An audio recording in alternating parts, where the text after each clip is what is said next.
Okay, greetings everyone. I'm here today on the Celtic Feminine podcast with a very special guest, Anthony Murphy. If you've been following my work or the podcast, of course, for a while, you know that I've been a little bit quieter in the last couple of years as far as online content. However, I've been more active in public speaking where I am located, not too far from the Quebec and Vermont border. But I'm glad to be back here with the podcast, and I'm glad to be continuing to contribute content where the streams of folklore, women's studies, ethnomusicology, and Celtic spirituality meet.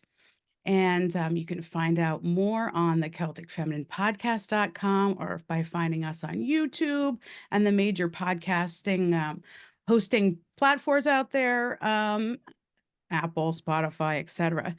But today I am delighted to have Anthony Murphy with us. He is the curator of the Mythical Ireland podcast, which can be found on YouTube. Both the blog and the tour information can be found at mythicalireland.com. Anthony is the author of 9 books, including nonfiction and fiction books discussing ancient Ireland. He is the discoverer of Dronehenge, a late Neolithic henge near Newgrange, as well as 300 previously unrecorded monuments using Google Earth and Apple Maps. And he's taken on so many roles, such as an accomplished photographer, he's a tour guide, scriptwriter and narrator, storyteller, musician and band leader, contributor to TV programs with National Geographic, History Channel, Discovery Science, Channel 4, BBC, RTE, and TG4. And he has hundreds of thousands of followers online. He has been the recipient of numerous awards and prizes for his work. And Anthony's main career has been as a journalist in the newspaper industry in the Drogheda Leader, Dundalk Democrat, and the Irish Farmers Journal, including such roles as reporter, graphic designer, and editor. So Anthony has so many accomplishments and has been involved with so many exciting projects, and that you'll want to take a look more at his comprehensive bio on his website. So, a happy belated St. Patrick's Day to you and a happy spring equinox, Anthony. Thank you so much. I'm so glad that you're here with us today. So, Very glad to be here. Thank you for the nice welcome and happy vernal equinox to the oh, Northern Hemisphereers. that's it. Totally, exactly. And I believe it was sometime during the COVID years where I was searching on YouTube to get caught up on a lot of the Brigid's Day virtual events that were being offered since we weren't able to gather in person. And there are so many opportunities to celebrate online and at home. And I stumbled upon your podcast and your work. So you host the Mythical Ireland podcast. How did that originally start? And what was it like to start this podcast?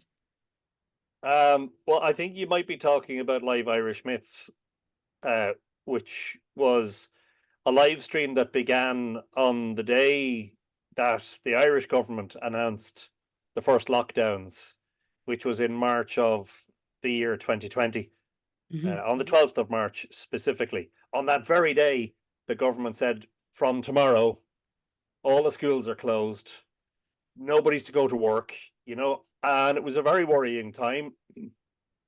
And that evening, just around the time it was getting dark, I sat here and switched on a webcam and went live and started reading Irish myths and legends. And very quickly, over the following few evenings, a lot of people started gathering around virtually, people who are similarly uh, locked into their homes or locked down, as it were, people who were similarly concerned about what was happening and looking for a safe space and looking for somewhere they could learn a little about, the stories of the past and the myths and legends of Ireland. So, um, as of 2 days ago, we had episode number 271. But I should say that in the first months of the pandemic, the live stream was held every day. at eight o'clock in the evening time, Irish time, which corresponded to 3 p.m. in New York, or 12 noon in Seattle, or 12 noon in Los Angeles. And so I was doing it nonstop every day for 103 episodes, I think, before finally deciding to make it a weekly stream rather than a daily one, as life slowly started to get back to normal for many of us. Ah, that sounds wonderful. There was such a flourish of people offering so many great things, and it was amazing that so many things stopped happening in person, but then could happen online, such as the arts. It's like music and poetry and storytelling and myths were right there for us when we really needed them. And I could understand that impulse of having something consistent every day, which was so wonderful. But before the pandemic, how did you first get involved with Irish myths and or interested in Irish myths and sacred sites? Well, that all began uh, just over 25 years ago in earnest, in the very first month of the year 1999. So 25 years ago, 2 months ago, when I teamed up with Richard Moore, who's an artist here in Drogheda. Drogheda is the largest town in Ireland, and will probably be Ireland's next city, because it's heading towards a population of 50,000. And Wow. we're very close, of course, to the great monuments of Brúna. The world famous Newgrange monument is only literally 4 miles in that direction, as the crow flies behind me. And so that proximity to the monumental landscape and the mythological landscape meant I had a natural interest anyway, as a sort of a journalistic and a curious, inquisitive type. I was interested in astronomy from a very young age, became fascinated by the night sky and the stars and all of the things to do with the sky. And so when I met Richard, he was looking to learn more about astronomy, and then he started telling me all the stories connected with the monuments, and I was just blown away, because these were stories we hadn't learned in school. We'd been taught Virgil and Homer. We had we had read the Iliad and the Aeneid, and we'd learned all about Odysseus, but Mm, we had learned scarce little about the myths and legends about our own home place, which it turned out, after, I can say this, after years of study and years of interest, I can say that the Irish mythological material is equal to that of the classical world in terms mm. of the volume of it, the amount of it. So that's how it started in earnest. And then Mythical Ireland appeared on the internet just over 24 years ago, on the 16th of March in the year 2000. Mm. So just over a year into our research, I came up with the idea that it would be good to create a website that would capture some of that information and some of the photography. And so Mythical Ireland was born. And there's a whole blog post about that I posted a few days ago, on the 24th birthday of the website. And it's a curious thing, because I didn't know anything about creating websites. I didn't know anything about HTML. I literally learned Mm. as I went along. I learned very quickly. It was a steep learning curve. So the original website was against a black background, and dial-up internet and scanning photographic prints. This is before digital cameras. All I'll say is that there's a whole generation of young viewers and listeners to this podcast who will not know anything of the troubles of creating an online presence a quarter of a century ago. They just won't know how difficult it was and how convenient and how easy it is these days. But that's how it all began, back in 1999 when I Ah, met Richard, and then in 2000 when the website appeared. oh, that's fantastic. Ah, the days of HTML coding, it's like, That do you know that sound that the dial-up used to make when you connected your computer to the phone socket, and it went through this set of sounds. It sounded like your computer was communicating with a distant planet, a distant race of extraterrestrials somewhere way off on the other side of the galaxy. And after a moment, after about a minute of listening to different tones and squeals coming from there, you might get success, but sometimes the connection failed and you'd have to try again. And you could Oh yeah. try several times before it actually made it, you know. Oh, it was tragic too. Just having to try to reconnect all the time, Oh my goodness. So yeah, it was interesting.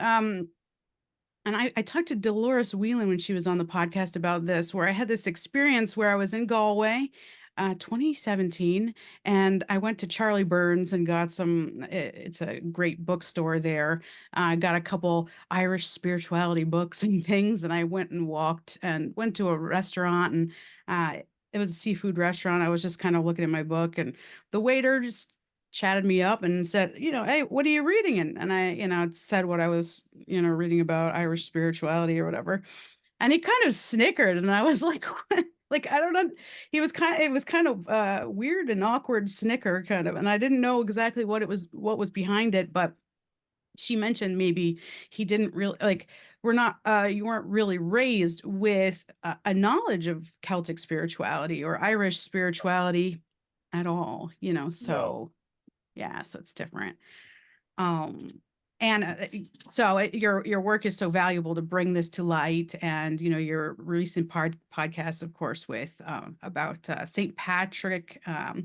So speaking of St. Patrick's Day and spring equinox, I'm curious if there's been any particular topics or stories that have been on your mind lately in relationship to St. Patrick's Day. So I find for me, sometimes there's some aspects about Brigid's Day, for instance, that I kind of become interested in that particular year and then bring that to anybody I'm talking to about St. Bridget. But did you find that was the case for St. Patrick's Day this year? St. Patrick's Day, uh, over recent years, and I'm really talking about the last decade probably, has become a challenging time from the point of view of the sort of untruths and misinformation that gets propagated, especially on the 17th of March, especially on that day. I have found on the Mythical Ireland social media, mostly talking about Facebook here. I don't have a huge following on X or Twitter, if you prefer. And it doesn't seem to be a problem on Instagram nearly as much, but on Facebook in particular. People just come along on St. Patrick's Day, people who just don't contribute to the Facebook groups at any other time of the year, and drop in and start copying and pasting information about Patrick that some of it is just completely made up nonsense, you know. And so in recent years, what I've tried to do with Mythical Ireland on social media is to curate a learning space and a sort of a safe space, a place where people are valued, but a place where I don't. I have a fairly low tolerance for bullshit. You know, I'm sorry, but and I, even though I'm quite open-minded and quite philosophical and quite spiritual in some of my own work, the important thing is that you've got to have read, or you've got to have gone off into the landscape and learned this stuff firsthand. So Mm, there are so many different ideas.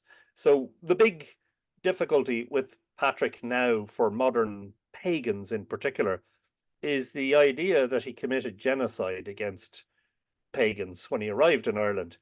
And what doesn't help there is that the story of Patrick, as it has been related by the hagiographers, is quite marvelous, to the point of being largely mythological. mhm, And so when he lit the Paschal fire in the Boyne Valley in the 5th century, in 432 AD, at Easter, he did so in contravention of the High King of Tara, who said that whoever lit the fire should be killed because the punishment was death. mm. Nobody should light the sacred fire before the High King first did so at Tara. But Patrick eventually overcame the challenge of the Druids, and he made them fight against each other, and half of them dropped dead and all the rest. And when he finally arrived at Tara the next day, which remember is the what you might call the pre-Christian or pagan. And I don't use that word very much because the problem with the word pagan is it comes with all this baggage. When you see it used in a Christian context, of course, it's a pejorative word. It means anybody who doesn't subscribe to the Christian religion, and therefore these people are all in darkness. But the problem is that, according to the story, according to the tripartite life of Patrick, 12,000 of the inhabitants of the area around Tara dropped dead as the result of God's anger, which was aroused by the king wanting to kill St. Patrick. And of course, when you read that, you should never be taking that sort of thing literally. You know, that's clearly not a historical record of events. But we have a problem where people read certain things on the internet and get ideas into their heads. And so a challenge has been, as a non-Christian, someone who was raised in the Catholic faith, but who is now firmly agnostic, is to try to get people to see the middle way. You know, there's so much today, don't you know, on social media. There's so much, it's not discussion really, it's just, it descends into vitriolic debate where everything seems to be, it's either black or white. And in fact, as we often find in our own waking lives, much of what we encounter through our journey in life is actually grey.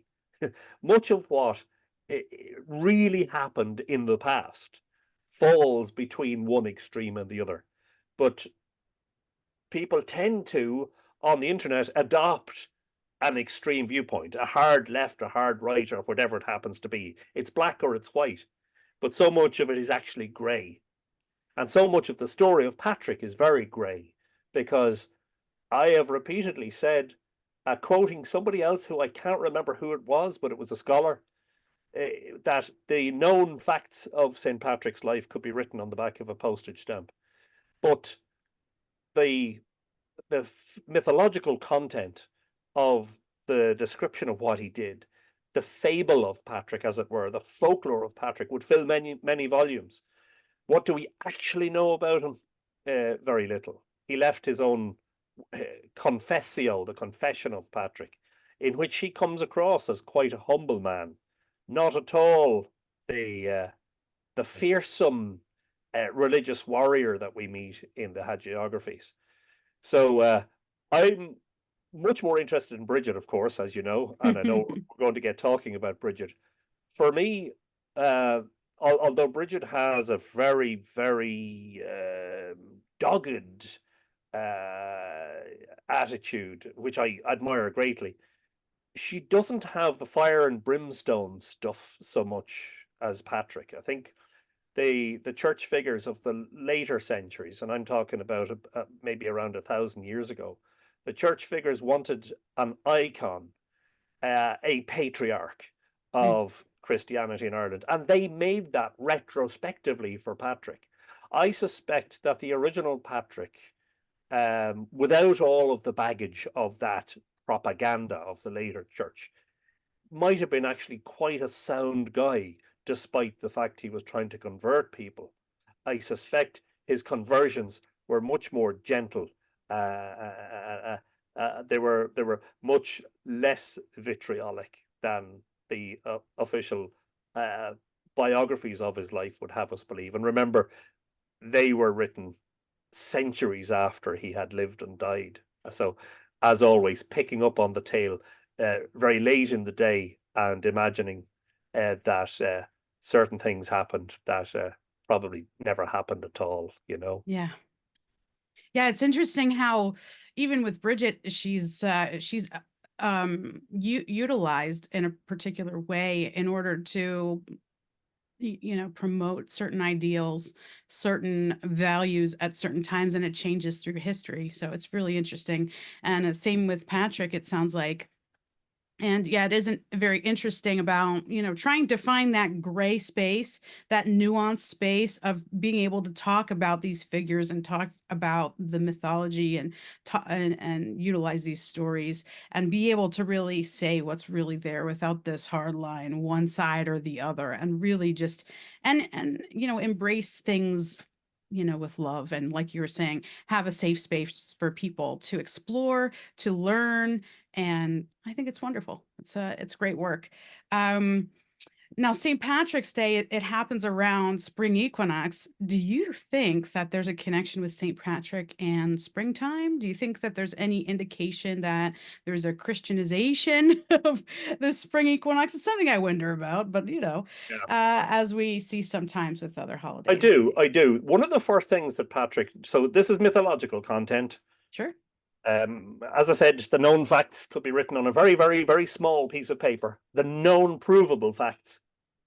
There's a lot of grey area facts, facts where we couldn't prove them, but we could make a substantial argument for them. That's not to say Patrick's life is entirely a fable, and I'm not trying to say that. Some people who are still Catholic adherents get upset by that sort of statement, and I think they misunderstand me. I'm not trying to rubbish I'm not trying to insult you, and I'm not trying to rubbish your beliefs. I'm just pointing out the the alternatives, as it were. But Yeah. so one of the first things that Patrick does when he arrives in the Boyne Valley, according to mythological tradition, is he kills a serpent and dismembers it and throws it into the River Boyne. Now, I have absolutely no doubt, as I've written about this in several of my books, that is a borrowing, an appropriation of an earlier legend connected with the sun god, because the sun god, who is Dagda, associated with the building of the great monument of Newgrange, mythologically, we're talking mythologically here, we're not talking factually. We don't know. We think a community of farmers who arrived here around 6,000 years ago built all those great monuments over a period of 1,000 years. Mm. The Dagda also killed a monster, the Mata, a great slow-moving or sluggish beast that came along and crawled along in the Boyne and drank up the River Boyne until it became a dry river valley. Now, there are two versions as to how the Mata was killed. One says all the men of Ulster hacked it to pieces on a mysterious stone at Newgrange and threw it into the Boyne. And the other version, which is in Tuchmark Emera, the wooing of Emer in the Ulster cycle, that the Dagda clubbed, he hit this great underwater monster on the head with his club of anger. And when the monster was killed, all the water that had covered the land drained away, which is where so the very area that I'm situated in, which is called County Louth, we have counties that are based on older Anglo-Norman administrative areas, which are actually based on older clan territories. Mm. The area that we call Louth was then known, or formerly known as Murhevna, which means the plain covered by the sea, because of this mysterious sea that had covered the land in which this monster lived. So I've no doubt that that's just a Christian appropriation of a pagan or a pre-Christian myth, and that what we're supposed to see is Patrick is basically taking on the mantle in a way of the sun god.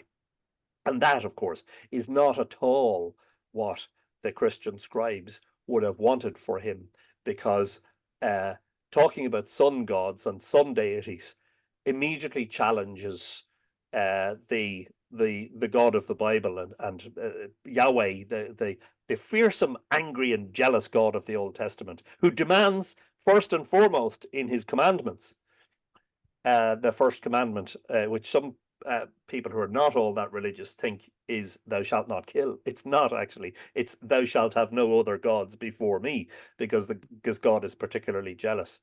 Mm.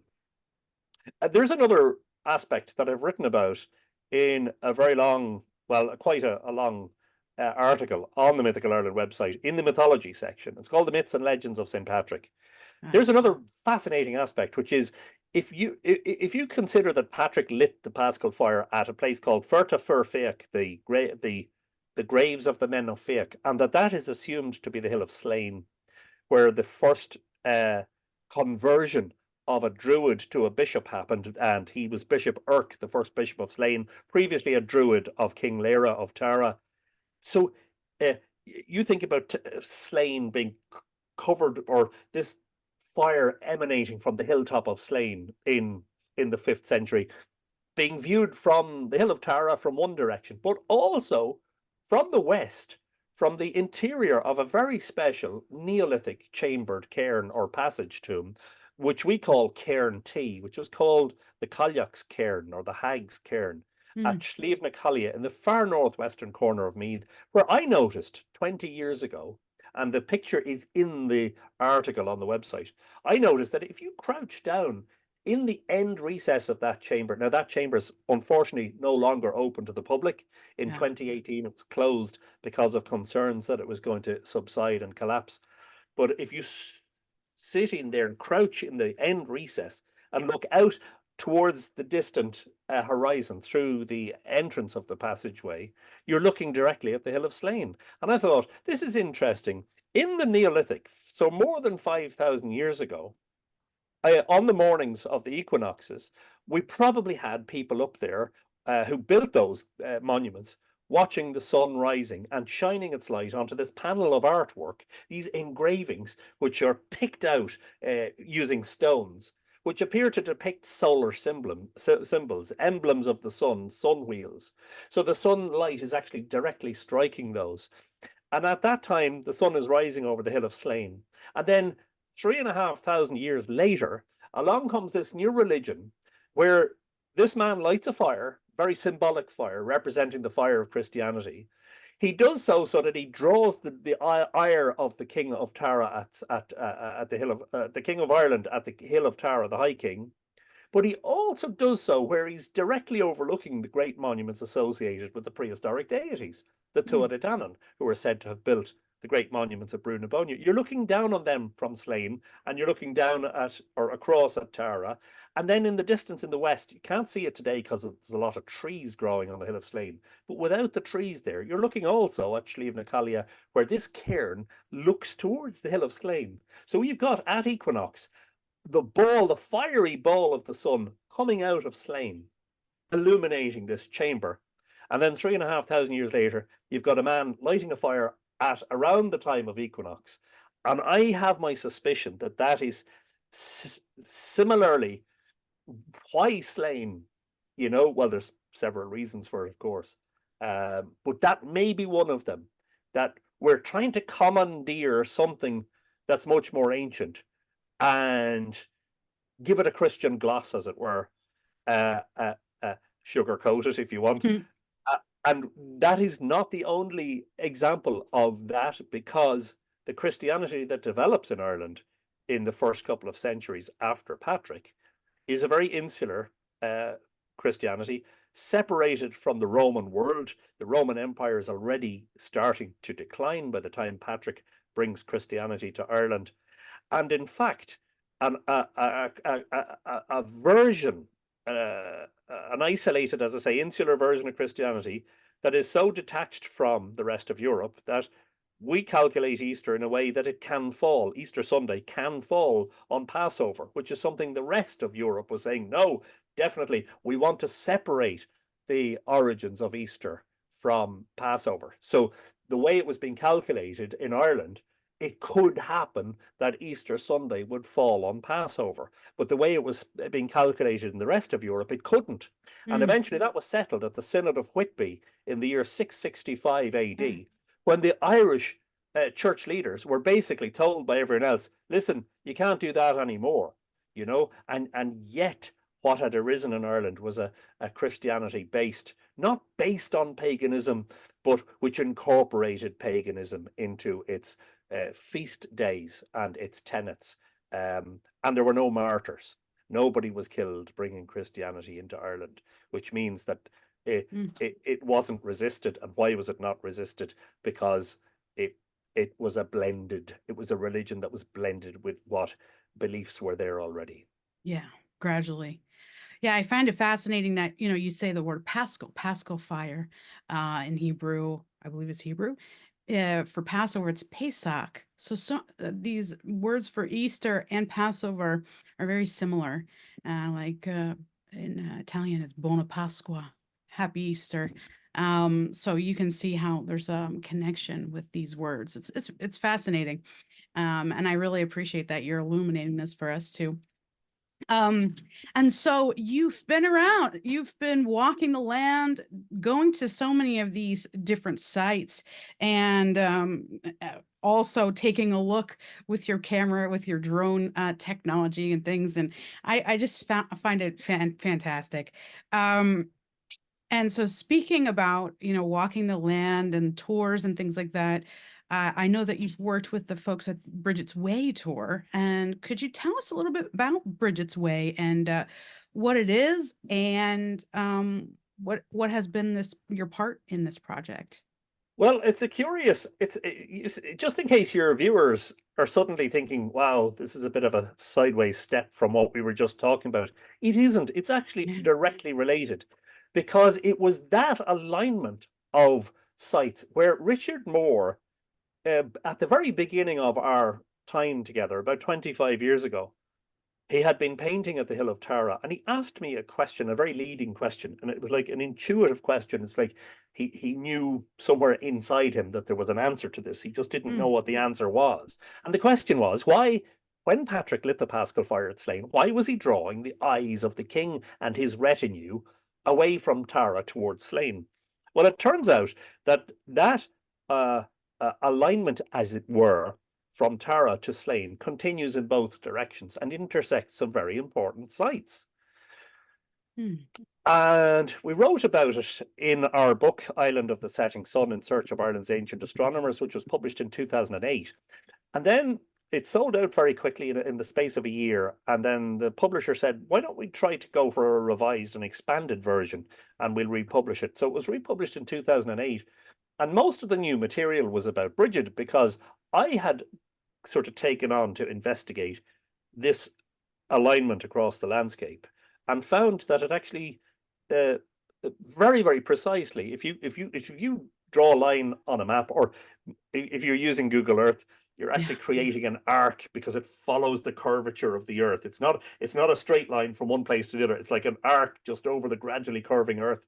But if you Neat. take a straight line from Tara, from the Mound of the Hostages, which is the oldest monument there, Mm. through the mound on the top of the Hill of Slane, there's an ancient mound there, definitely pre-Christian, possibly Neolithic, probably at least Iron Age, Bronze Age.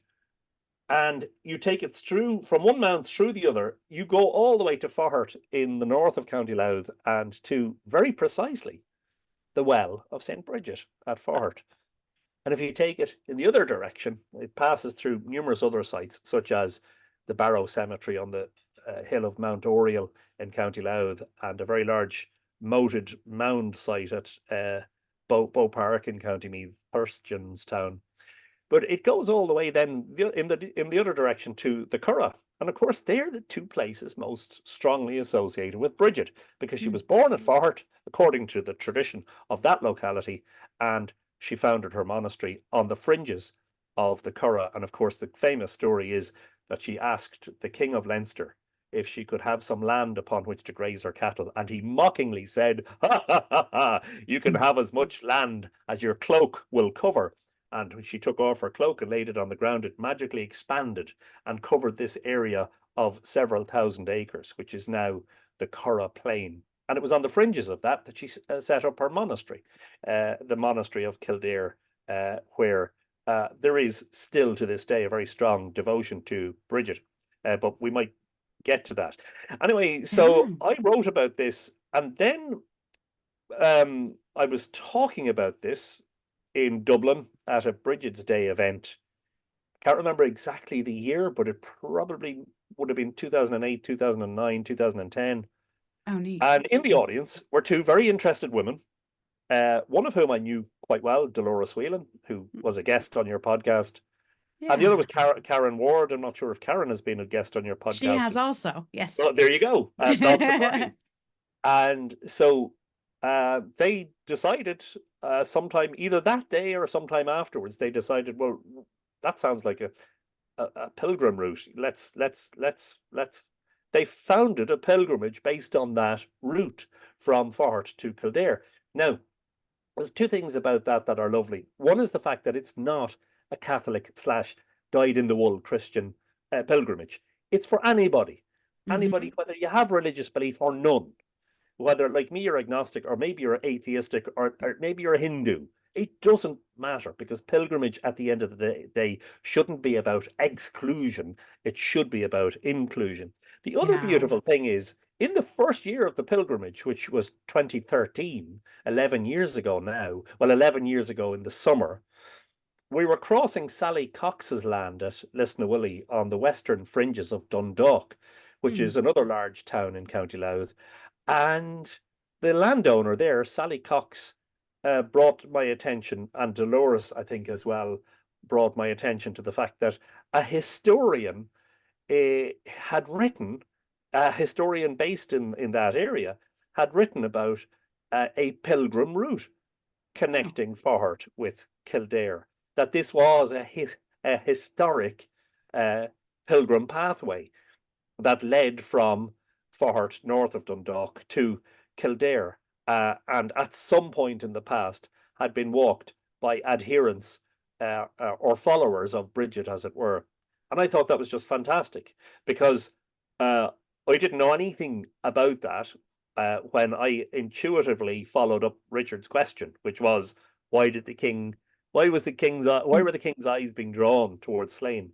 But the interesting thing about that alignment is, we have a mound at Slane where there is a crossover point of two very strong long distance alignments. One of them associated with the journey of St. Patrick westwards. So he arrives at the Boyne, mouth of the Boyne, he goes to Slane, lights the Paschal fire, and at some point he ends up on the mountain in the west in Mayo called Crochan Aigle, the mountain of the eagles, which Hmm. later becomes known as Croagh Patrick, the reek associated with Patrick, because he fasted for 40 days and 40 nights. And while he was there, he was attacked by, various accounts say, a demon, demon birds, Hmm. serpents, or a giant serpent called the Cara, which he Hmm. threw into a nearby lake, and it died.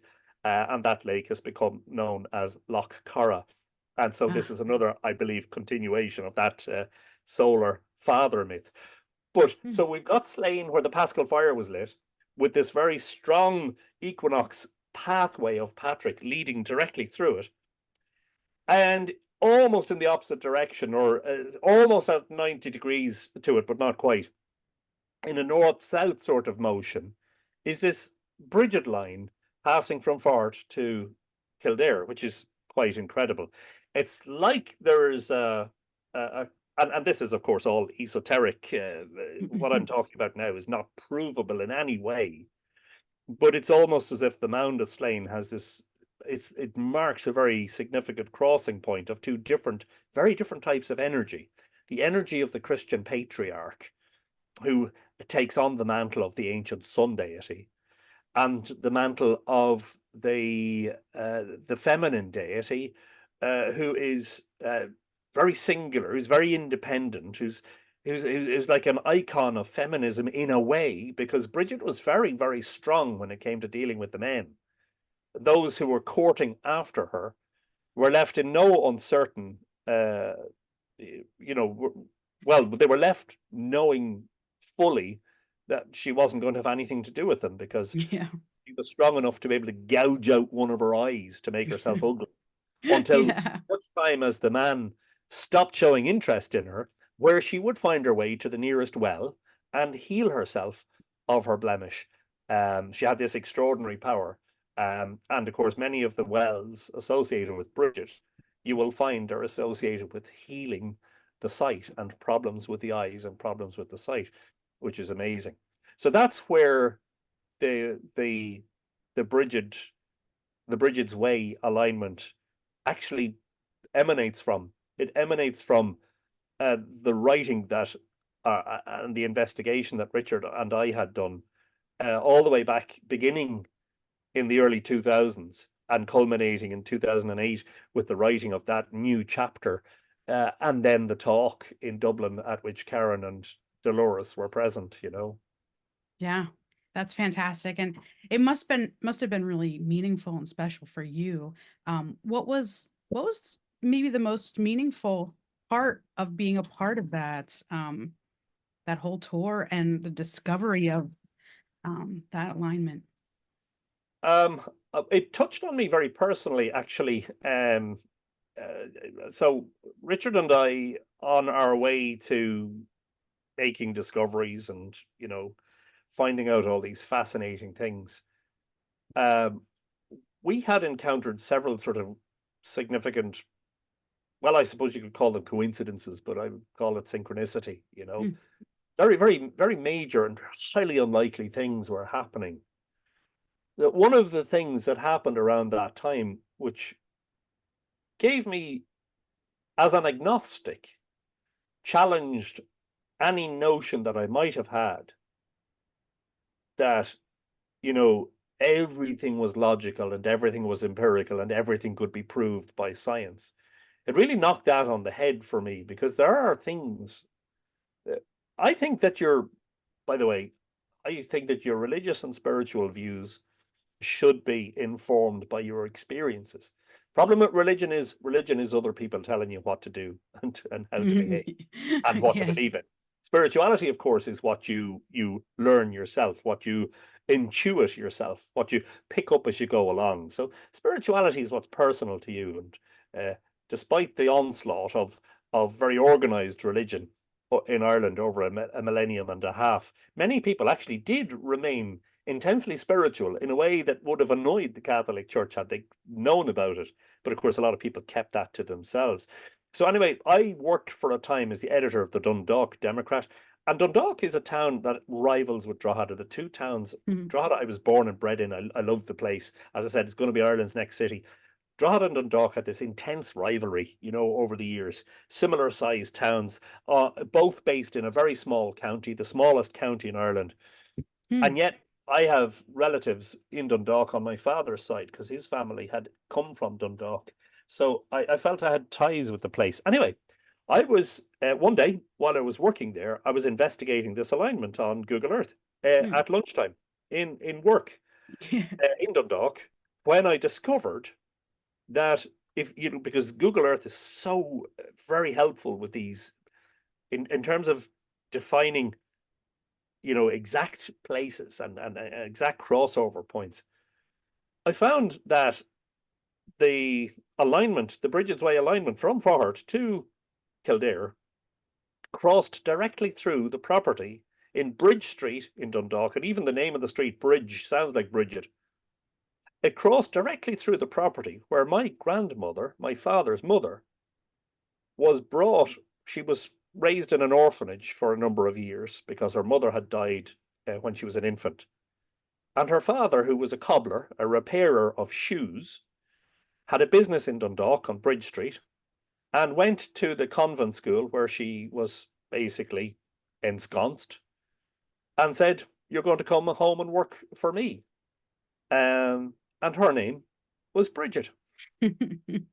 And so that was the clearest. That day will stand out as being the day when I realized that, and I've said it numerous times afterwards, that, Brigid, my relationship with Brigid anyway, is such that she came along and started tapping me on the shoulder and saying, "Here, listen, you need to pay attention to this. Here, look at this, look at this, look at this." And eventually, if I wasn't listening, she'd tap me harder and harder, and eventually sort of in a non-violent way, be it like a slap in the face, or throw a bucket of water over you, or hit you with something harder to make you listen. Yeah. So that very day, when I had discovered that the alignment crossed through, by the way, that property is still standing in Dundalk, even though it's derelict. Mm. The property where my great grandfather had run his cobblers, and where my grandmother had gone as, I don't know, a 10-year-old, or maybe she was 12, to work with him before Mm. she eventually met my grandfather and they moved to Drogheda, Ah. was still standing. And that very day, I'll never forget it. On the way home from work, I had only left work and I was in the car driving home to Drogheda, and the phone rang. And it was a good friend of mine, a man called Sean Gilmartin. Now, Sean is deceased now, but he was believe it or not, in his day job was as a telecom engineer working with microwave masts, Whoa. and mobile phone technology. But his great passion in life was unearthing all the folklore of Ireland and talking to people in all different places the countryside and getting the stories from them. And he rang me and said, I said, "Hey, Sean, how's it going?" He said, "How are you doing, Anthony? I'm just letting you know." He said, "I'm I'm uh, I'm giving a talk next week in Balbriggan Library, and I thought you might be interested in the subject, and that maybe you might want to come along." And I said, "Oh, sounds interesting. Yeah, no problem. What's it about?" He said, "St. Brigid." Ah, And at that moment, I nearly crashed the car because I said it to him. I said, "Sean, you will not believe what I've just found out today," and told him about the coincidence of the things he was telling me at that moment on that day. And so yeah, when you ask how, uh, about personal connections, mm, I don't think it gets much more personal than that. yeah, And that's for sure. where I have to be careful, because sometimes I know that I I know that I can seem like a bit of a gatekeeper in terms of, you know, I want people to know the stories of Ireland, but I want them to know the genuine ones, not the sort of nonsense that gets copied and pasted on the internet without any reference to sources. And yet, at the same time, here's this guy who's acknowledged vast or huge synchronicities that happen, and acknowledged that there's a sort of a hidden helping source in some of his work, Yeah. you know. And so I have to acknowledge that, that, and I think it's possible to do both, of course, you know. Um, but it's interesting, it's interesting to say the least. Yeah. Uh, it challenges the extent of one's agnosticism. Just put it that way, you know. That's right. When you have the agnosticism and then you have this awe and wonder, and it's like, how do you how do you make sense of it all, you know? And it's like you kind of have, Well, I yeah. What think that do you think? I think that life has a way, if you are open to it, of course, and that doesn't mean if you're naive, Right. but if you're open to it, life has a funny way of showing you things. Yeah. I've just repeatedly found that Mm-hmm. incredible synchronicities and coincidences that have accompanied this journey, which at all times seem like some sort of affirmation from some source outside of me Yeah. that says, "Yeah, you're on the right path there, buddy. Keep going," rather than something that threatens and seems like, no, something that steers you away from it all. It's all very affirming. So when Yeah. Sean rang that day and said, "I'm giving a talk about St. Bridget, I thought you'd be interested," I was kind of looking around and saying, Like "Oh, you're having a laugh now, Bridget. You really have me now. You've caught me. You have my full and undivided attention. it's just fantastic. Maybe you found that even like doing this work, it brings up there's almost like intuitive things that kind of come out. I don't know if like the with the synchronicities, but sort of you kind of get a sense about people and the landscape and oh, maybe I should go over here and take a look at this on Google Earth, and then you kind of come across something, you know. Um, Mm, I've you were mentioning about your family history. I've been interested in family history as myself. I have some Irish heritage. I mostly have been grown up with my Italian heritage, right there, and cultural traditions and things like that. But doing some research, and I still have to do more on the Irish side, but finding that, there's so many synchronicities for me with finding Brigid, and it's like she revealed herself to me, little me here in the United States. I live in Canada now, but it was amazing to have that happen in about 2005. But then, doing family history research and finding there was an ancestor I had named Bridget Kennedy, Biddy Kennedy, who got married in Kildare, which is very interesting. With I'm like, how is this happening? This, it's pretty wild, and I have to really get into it a bit more. So. Um, speaking about Bridget, and we've covered St. Patrick's Day, and then with Brigid's Day on February 1st in Imbolc. I loved your podcast this year about it. And you personally mentioned a disclaimer about Imbolc and how, like you were saying, that the information about celebrating Imbolc can be, written on a postage stamp or written on a half of a sheet of paper or something like that. Could you tell us about maybe the earliest documentation about Imbolc and what you often say to your audiences during that time? Yeah, yeah. So if you were to read some of the material that's posted on social media in particular and on websites at Imbolc about the celebration of Imbolc, you'd say to yourself, "Oh, geez, that sounds like a very rich tradition going back into the distant past, and isn't it fantastic?" But actually, it is very poorly attested in the manuscripts. And when I, of course, say the manuscripts, I'm referring to the 300 or so existing manuscripts. There's probably many more that are untranslated, but this is material where the content of which, whether it be mythological, whether it be law tracts, whether it be genealogies or Dinshanicus material about place names and sagas and stories, Mm. uh, it is very poorly attested, as in Imbolc. Imbolc's first mention anywhere is in the 9th century, the late 9th century, Sanas Cormac, which a lot of Irish scholars and people interested in mythology will know as Cormac's Glossary. Cormac was a high king of Cashel in the south of the country, but he was also a bishop. Talk about no separation of powers, Yeah. high king and a bishop, and it shows you, I think, how close the some of the scribes and the holy men were to the kings. They kind of had a symbiotic relationship. One relied on the other. Basically, the early monasteries relied on the kings for their land and the ability to do what they did. And in return, they were asked to preserve the stories and the genealogies of the king and their associated clans and families. So that's the first mention, and it's oi melig, yo's milk or ew's milk. The Hmm. U in Ireland, most farmers pronounce that EWE. Most Hmm. farmers in Ireland pronounce that yo. Yo. But we most of us heathen unfarming types would non-farming types would call it you. So Cormac attempts to say that oi melig, which is related phonetically, as it were, to Imbolc, is the springtide feast where the ewe's milk first comes in for the coming lambing, Hmm. and that's it. It's very terse. Cormac's Glossary is a compendium of about, I think it's around 1,600 terms. A lot of them are proper nouns, place names, and personal names.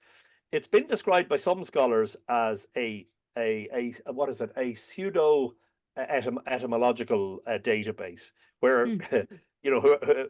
Cormac composed it and imagined that certain things meant certain things.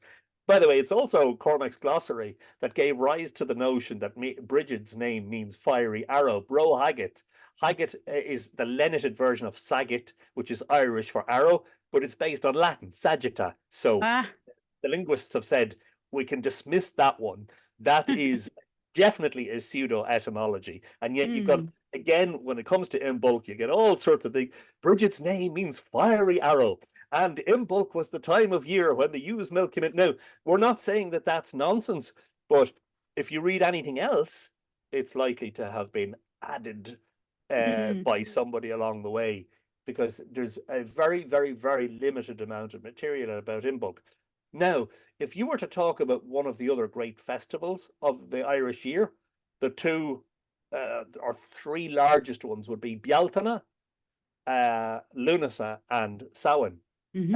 Samhain is the one, if any of your listeners are confused, you may have heard that pronounced Samhain or something Yeah. similar. I don't I'm an see. Irishman. I was taught to speak Irish in school. It's Samhain. It's not pronounced Samhain, but or Beltane for Yeah. Bealtaine. But Lunasa is the one with the greatest attestation because it continued.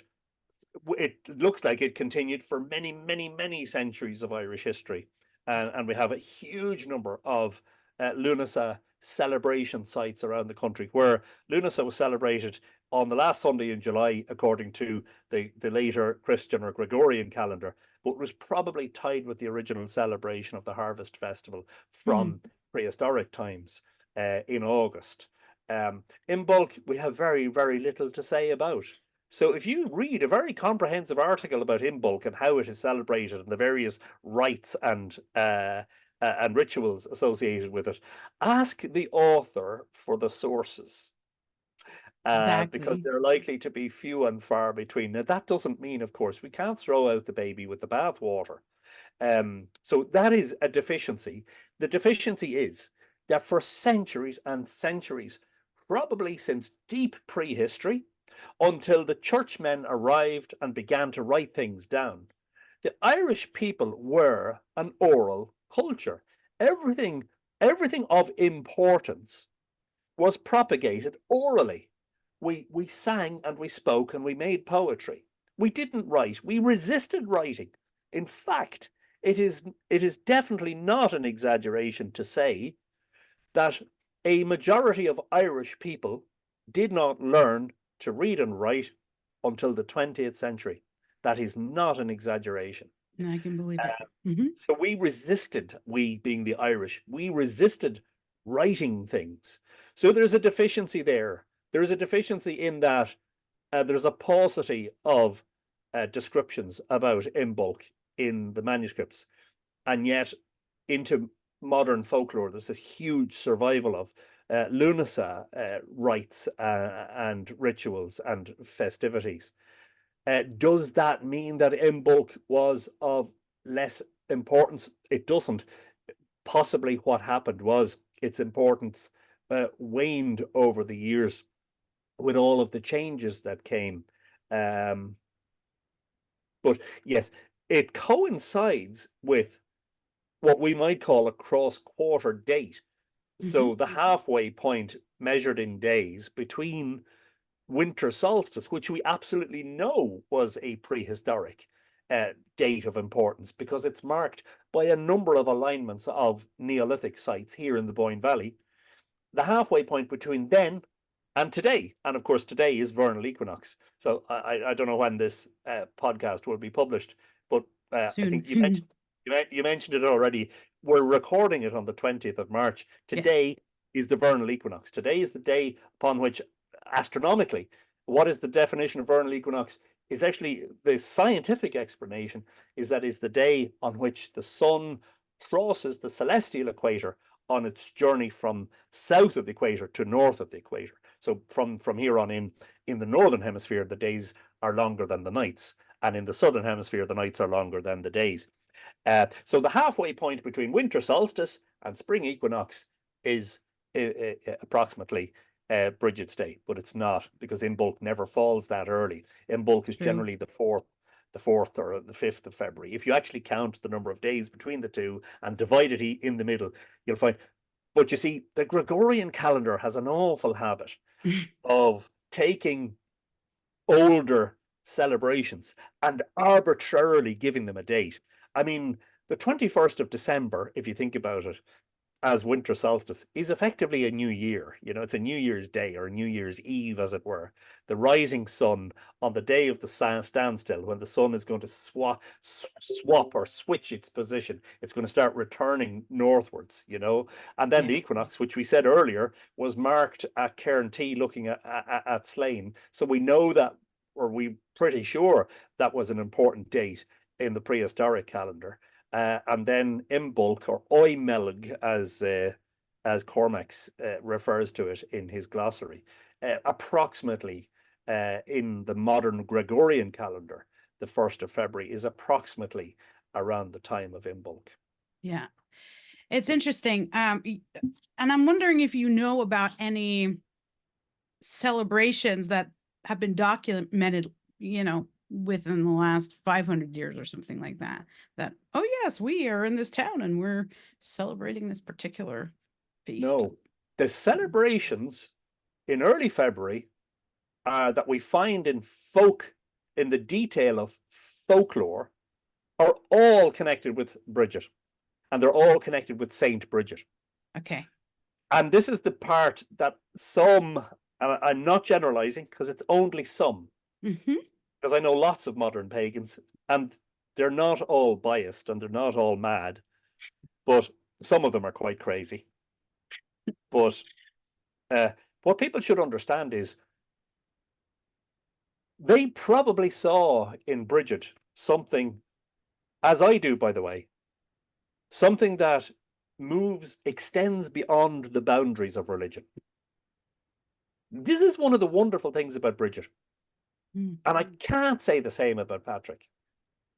For me, Brigid is not bound by any specific religion. Yes, she became a very powerful, or very, not even a powerful, she became an icon. She became a matriarchal figure for the Irish. And of course, she was known as Mura na Nail, the Mary of the Irish. Mm-hmm. But there's something about her and her stories and her very essence that gives her this broader, more universal appeal that says, yes, I am Catholic, but if you want, I'm not Catholic. I don't have to be labeled. In much the same way, by the way, as she said very clearly in her lifetime, I don't have to be married. I don't have to be Mm. defined by who I'm married to, which you may or may not know if you know anything about the social history of Ireland and the Mm. political and religious history of Ireland. Yeah. And still, to an extent, can be this to this day, that we only have to go back a generation or two uh, to when my wife, for instance, would have been referred to as Mrs. Anthony Murphy. You know that the woman's identity was exactly as the church defined it. You're a homemaker, you're in the home, and you're going to have children, and this is what your role is, and your role Mm. is to support the man. And I think that that is one of the wonderful things about Brigid. She can be absolutely at once for you, if that is your belief. She can be wholly Christian, and she can be a very, very Catholic icon. But at the same time, on the Brigid's Way, over the years, you will have found, walking side by side, people who are devout Catholics, devout Christians, and people who are atheists or pagans or whatever. Yes. And there's no falling out between them. And I actually think that, by and large, these people come to respect each other's viewpoints about Brigid.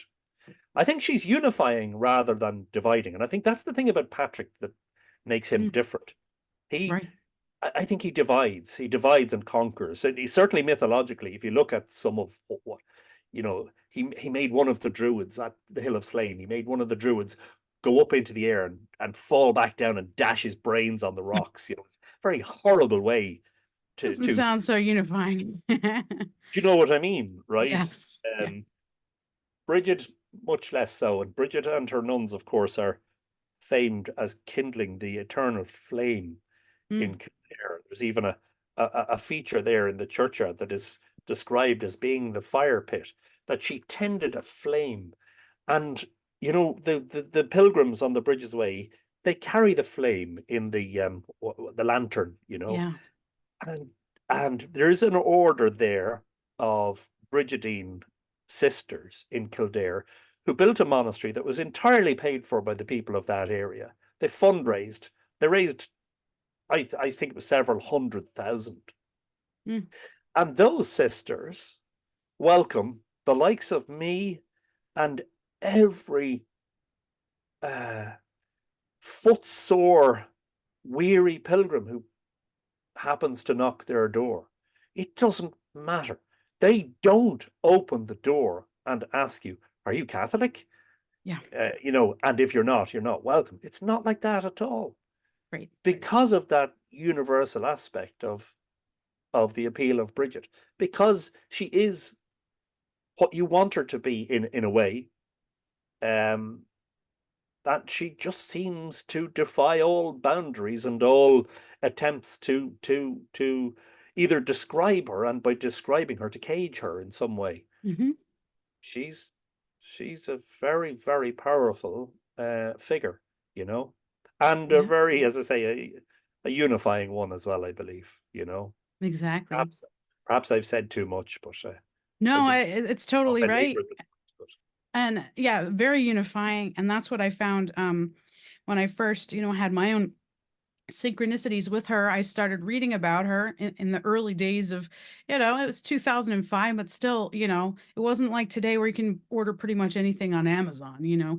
These days, like to understand more about Brigid, I went and, I did some searching and I found some books from, a Brigidian sister, Rita Minin, and Father Shonodun, who the late Shonodun, who's at the Glenstall Abbey, and I was just like, wow, this is great. I'm going to order books from Ireland, and I was very excited and things like that. And but I was nervous too because I was raised Catholic, but I also felt that lack of unifying inclusion that we're talking about here. That not everybody was included, even though Catholic is supposed to mean universal. But I read their words and Rita Mitten's guidebook, and it just felt so loving and so inclusive, and that they had their their whole position was in the right aspect, caring for the earth, caring for each other, providing for the. I did a talk just recently for February 1st.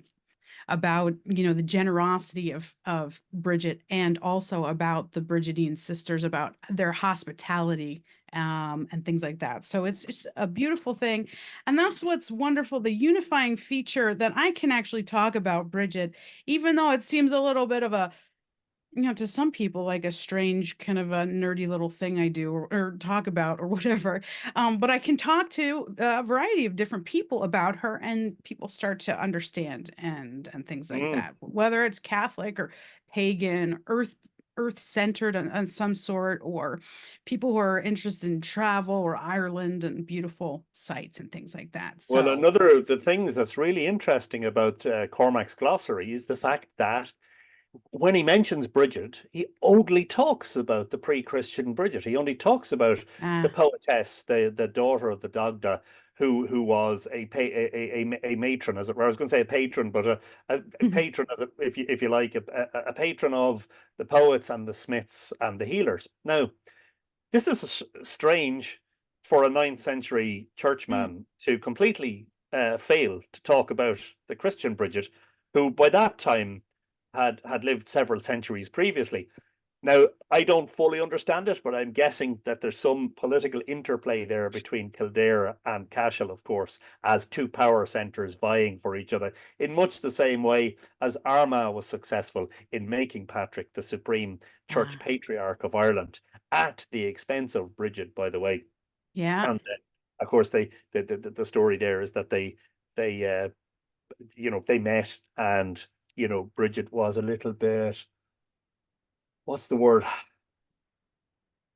She was a little bit less forthright in maintaining her independence with Patrick than she was with the other men who she encountered, mhm. um, which Is made it true that she was a young girl when if she would have met him, like maybe she would be 7 years old or something like that with yeah, I the think so. dates? I think so. I can't remember exactly. And this is one of the amazing things, or one of the daunting things about Irish myth and tradition, is that there's so much material that Yeah, you can be reading, as I have done for 25 years, a quarter of a century, and still not know, and still be doubtful about things, and still have to say, look, I'm going to have to come back to you on that question. The it's other so thing about true. Bridget that's Yeah. fascinating, remember, is that she was born at the threshold of a house. That's Hmm. very important. Yeah. Why is that important? Like I said earlier, Bridget is neither black nor white, bright nor dark, cold or dry, inside or out, you know, above, below. Bridget is threshold. Mm. She's always between. She's between the extremes. Yeah. And I believe that is where we see her most powerful aspect, between the extremes. Yeah. Right. Um, She said and one parent was pagan and one parent was Christian, and so many oh, different And that's what Rita Minen talks about in our guidebook. And she draws from quotes from other sources too, that said that she's just provides a lot of wisdom with the different light and dark and different various Yeah, dichotomies. it's an interesting one that also, and it's an extension of the subject that we've been broadly discussing from the very beginning of our conversation. It's interesting that you've got Brigid and Patrick, right, who are two figures that are either very divisive or very unifying for modern pagans. On Yeah. the one hand, you've got a lot of modern pagans who just have absolutely no respect for Patrick. They think he was a mass murderer, and some of them are quite vitriolic. They're, Yes. they're there's barely concealed contempt and hatred for him, and yet they worship this figure. And I'm generalizing again, and I'm not trying to generalize him. There's Yeah. a certain number of people who will, on the one hand, loathe Patrick and love Brigid without acknowledging that Brigid has aspects that make her both pagan and Christian. And I Yeah. think, to be honest, I think if you can, if you can tolerate that, if you can live with that aspect of Brigid, and here's the threshold again: paganism, Catholicism. Um, if you can live with that aspect of Brigid, then I believe you'd be very comfortable with her. Uh, Yeah. and I would like to think that even though I'm not a religious person, I'm a spiritual person. I would like to think that that represents the best facet of humanity, the facet that says, look, let's not hate, and going back to the core messages of Christianity, which get lost in the vitriol and the debate about what the 20th century church did and the history of the church as a political body. Forget about all of that. If you just look at the core message of Brigid's life, the stuff Yeah. about tending to the sick and the lowest, those least able to help themselves, um, minding cattle and the simple farming, the agrarian duties Yeah. of the community. First and foremost, you know, the, and then go to the very core messages of Christianity, which are the Beatitudes and the things that Jesus taught us about, love thine enemy and turn the cheek and all that stuff. Forget about all the fire and brimstone stuff. But unfortunately, there's a certain coterie, and quite a significant coterie of people who call themselves religious, but who like to hold on to the angry Yahweh Old Testament God type of energy, instead of looking for the sort of icons that would lead us to a newer, brighter, and more secure future as a human race, where we're tolerant of belief because that belief isn't so black and white. It isn't so eschatological. I mean, it strikes me that so much of the modern church is absolutely possessed with the idea of the end of the world. Mm. And of course, you have modern religious groups who so fervently believe that we live in the end times. But it actually figures throughout the history of Christianity in Ireland. There are Yeah. figures who believed they were living in the end times. So forget about the end times. Can we start envisioning a planet that will go on for our descendants and for the benefit of our descendants? If we just learn in this life to just listen to a few of the key messages of religion without having to cut people's heads off and throw stones at each other and go to war over these things. And I believe that Brigid provides a nice exemplar in that regard.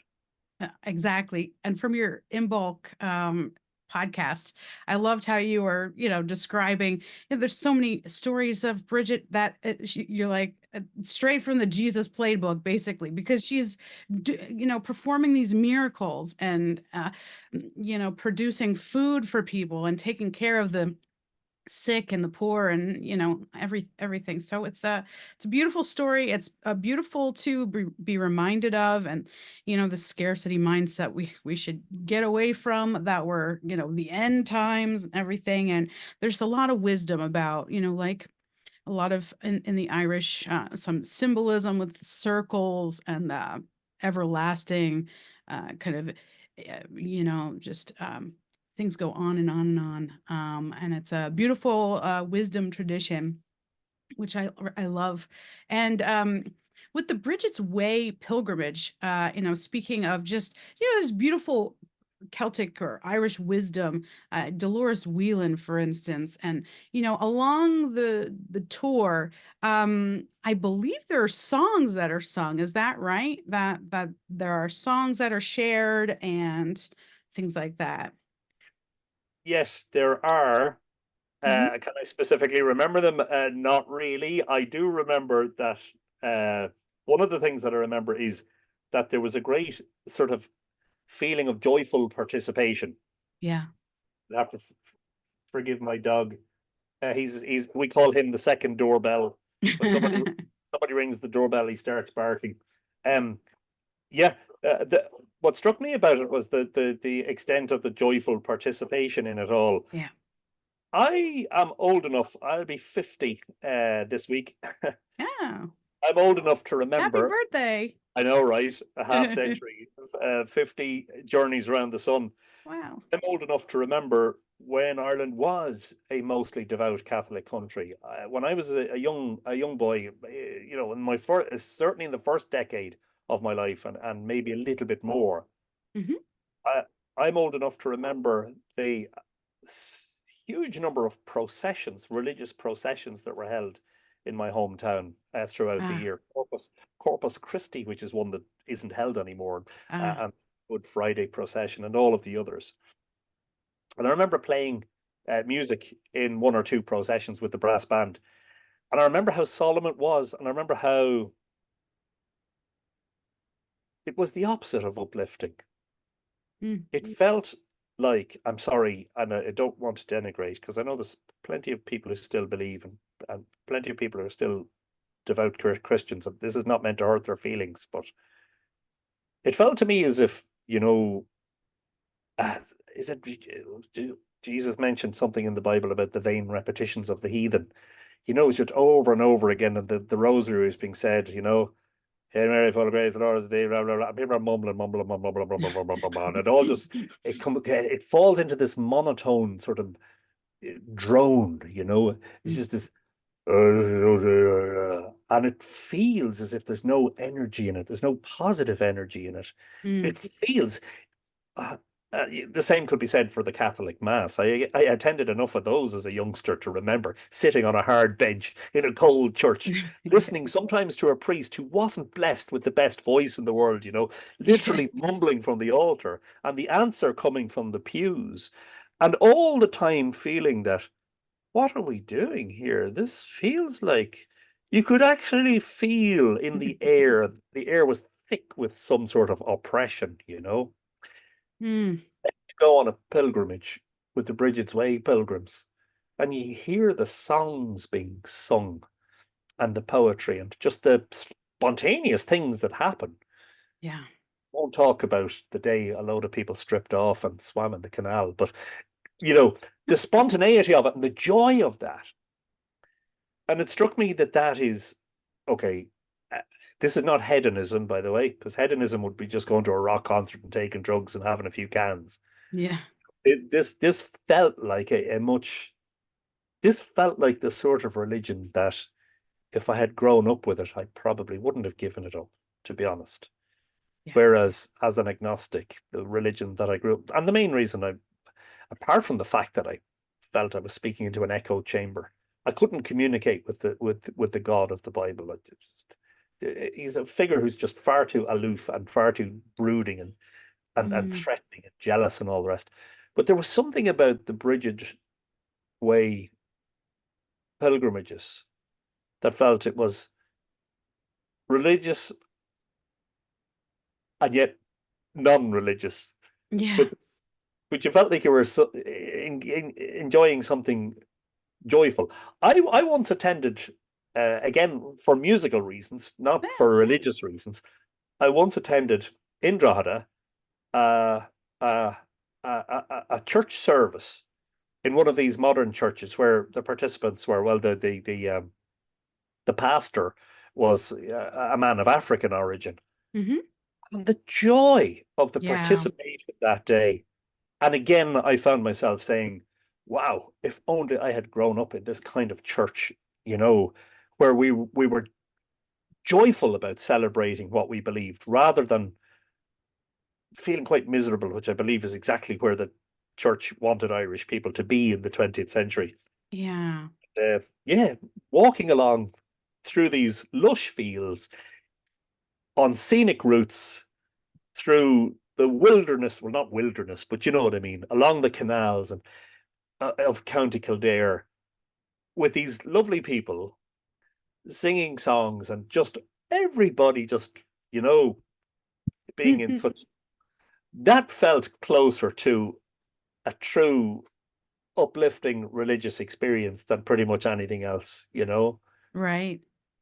It's similar to what happens, for Brigid's Eve in Kildare, or maybe some of the other, there, I'm sure, are other processions that go on. But have you been to that one on Brigid's Eve in Kildare?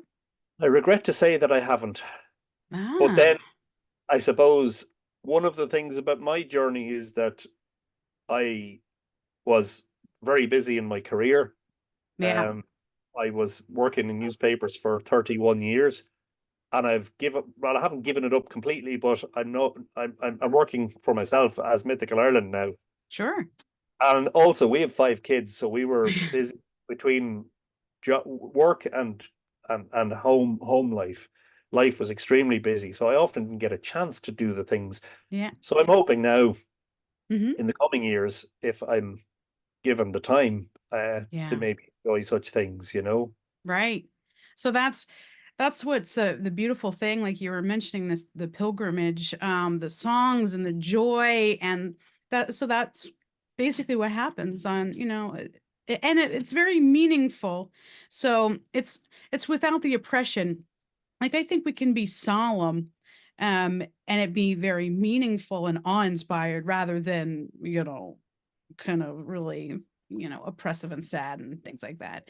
Um, and that's what, when I met the sisters there in Kildare, it was just really very special, and they bring a very special energy to things.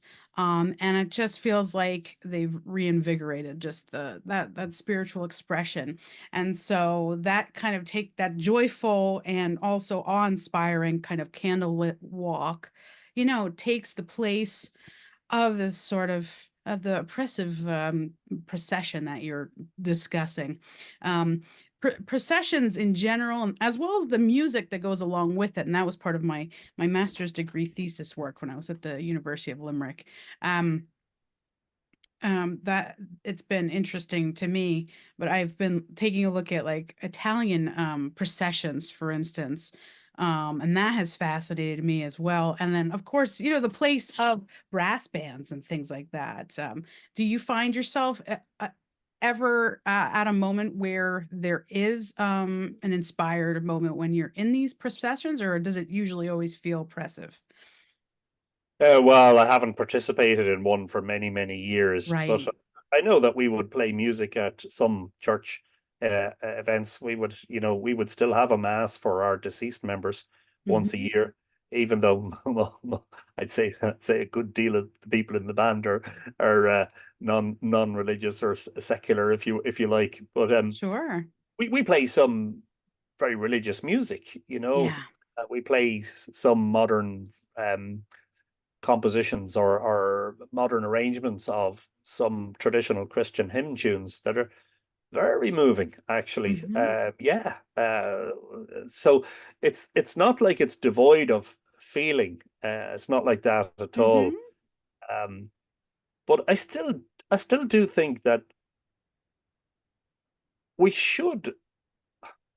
I think that the best life lived is the life where you, what Joseph Campbell calls joyful participation in the sorrows of life, because life has Mm. sorrows in it. Yeah. You know, life has comings and goings and illnesses and bereavements and accidents and sometimes we're hoping something happens and it doesn't happen and we get disappointed, and sometimes Yeah. people get depressed and all of that. But to be able to still get up in the morning time and to face into the day with a feeling of, yeah, I really feel privileged and blessed to use a religious term, blessed, Yeah. feel fortunate to do the things that I'm very conscious of that myself. Hmm. To feel blessed and fortunate and privileged to be able to do the things that I do, and to face into that with a feeling of gratitude and an uplifting sense that, yeah, look, as long as I'm able to do this, I think I should maintain an optimistic air about me rather than That's it. no. That's beautiful. Um, Yeah. and just thinking about, just your outlook on, well, what you just shared, your outlook of life, and then also how it connects with sort of these newer almost traditions, and then all of your work with um, writing about these sacred sites and Irish myths and awesome like discoveries that you've made and things like that. Um, you write. It seems like you're almost like prolific now. There's so many. It seems like it's just emerging from you, this information that you want to get out to the public and put down on paper so that people can appreciate it and everything, and draw from it. What inspires you to continue to write? Well, I just find it all intensely interesting, first and Yeah. foremost. You know, I mean, I love it. I have a clear love for it, and after 25 years of research and reading and visiting places and all of the things that I've done, I still feel completely immersed in it, and I don't feel for a moment that it's ever going to get boring or that river is ever going to run dry. Yeah. I'm working currently on my 10th book, which is the book about Fornox, which is a very special Neolithic monument. And there's no book about Fornox, so Huh. redressing an imbalance as well. Yeah. But it may interest you that I actually have two completed books written over the past few years. I Hmm. have two books sitting there that haven't been published yet, and I just Oh, wow. have to figure out a route to publication. One of them is larger than anything else I've ever written. It's 132,000 words. Ah, Um, wow. yeah, I know. So Hmm. speaking of like a wellspring, um, so it's a great privilege, but at the same time, um, it's been difficult. It's been a challenge to try and make a living from it, Hmm. which would be the ideal thing, because if I could make a living from it, it means I could just devote my entire time to, research and reading and writing, instead of having to also work to take me away from it all. But Ah, slowly getting there. But there's a great intrigue in it. It's lovely to be immersed in mystery, of course, to be looking hmm. at the past and to be figuring out, um, the aspects of that past that uh, may not be obvious by reading textbooks and by reading academic works, Yeah. which is where the slightly esoteric and intuitive side of my own investigation helps enormously. It's just to have that open mindedness and that broad horizon, Ah. and never to make assumptions about what you're doing. But I mean, it's who, I mean, don't they say that um, the ideal life is one where your job is also the thing that is your great passion in life, Yeah. and that if your job is your passion, you never feel like you're working. That's it. Uh, and so that's me in a nutshell. Now, I'm pretty much in that position now, where I wasn't for many years. Hmm.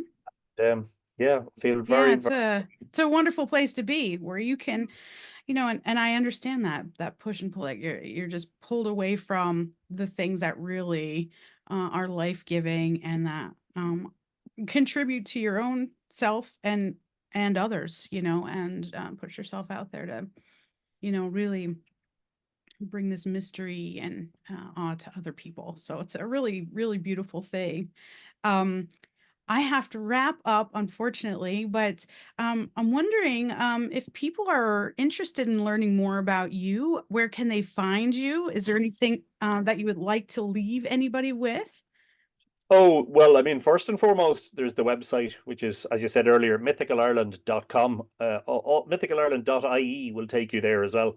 Ah, If you're on social media, I have a very, very busy page on Facebook called Mythical Ireland, which is the page. But if you want to sort of participate more, there's also the Mythical Ireland community, which is a group. I'm also on Instagram, X, Threads, hmm. and I have a TikTok account, but I'm too old for that stuff. I'll have to get my kids to show me how to make TikTok videos. But also the Mm, YouTube channel is a huge resource. The yeah. YouTube channel, which has been up and running since about 2008, I think, has 1,500 videos on it, Oh, including wow. the previously mentioned 271 episodes of live Irish myths. So, like, the whole thing is a tremendous resource. There's a Right. huge amount. If you wanted to, you'll let's just say if you haven't seen it before, you could go down very deep rabbit holes with all of that. And then just to say, if you're on the website, please do subscribe to the new newsletter, the email.